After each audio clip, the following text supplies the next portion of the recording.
Bonjour Olivier. Bonjour Gilles. Tu veux nous parler de ces fameuses soft skills. Alors, je t'arrête tout de suite. Est-ce qu'on va parler de compétences molles? Parce que, vu comme ça donne pas très envie. Oui, je comprends Gilles, mais promis, elles sont loin d'être molles. D'ailleurs, on les traduit souvent plutôt par compétences douces. Alors moi, j'aime pas trop ce terme, je trouve que ça dit pas grand-chose en fait. Je lui préfère le terme de compétences transversales, c'est-à-dire des compétences qui ne sont pas spécifiques à notre métier ou domaine d'activité. En d'autres termes, si nous changeons de job, voire de secteur d'activité, il y a de fortes chances que nous soyons amenés à les réemployer. Les soft skills, ce sont aussi toutes ces compétences humaines, comportementales, relationnelles qui font toute la différence dans une équipe, dans une entreprise et même dans un recrutement. En gros, les hard skills, ce sont les compétences techniques. Bon, par exemple, savoir utiliser un logiciel, parler une langue étrangère, coder, conduire un chariot élévateur. Voilà. Et les soft skills, ce sont toutes les compétences qui nous permettent de bien les utiliser en interaction avec d'autres personnes. Tu veux bien nous donner des exemples concrets parce que transversal, ça reste un peu flou. Bien sûr, on les classe souvent en plusieurs familles. En voici quelques-unes. Il y a d'abord la famille des compétences relationnelles. Ce sont celles dont on parle le plus souvent quand on parle de soft skills. L'écoute active, l'empathie, la communication claire, l'esprit d'équipe, l'entraide spontanée, l'accueil, etc. On trouve aussi la famille des compétences cognitives, la capacité à résoudre des problèmes, l'esprit critique, la capacité d'adaptation, la créativité ou la logique. Ou encore la famille des compétences personnelles, l'aptitude à gérer le stress, à avoir confiance en soi, à avoir le sens de l'organisation, à être autonome.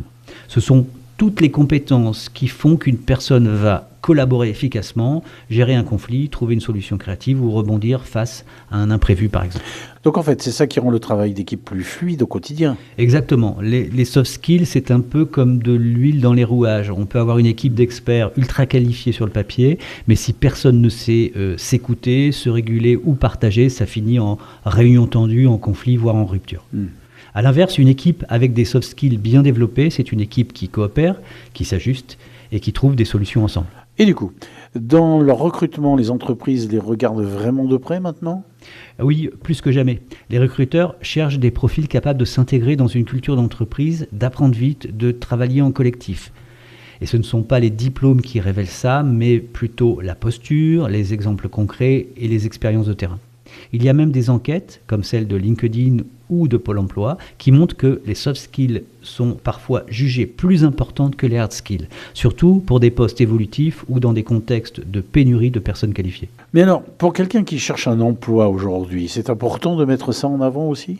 Oui, c'est même crucial. Dans un CV, une lettre de motivation ou un entretien, il faut valoriser ces soft skills. Mais attention, pas juste en listant des mots vagues.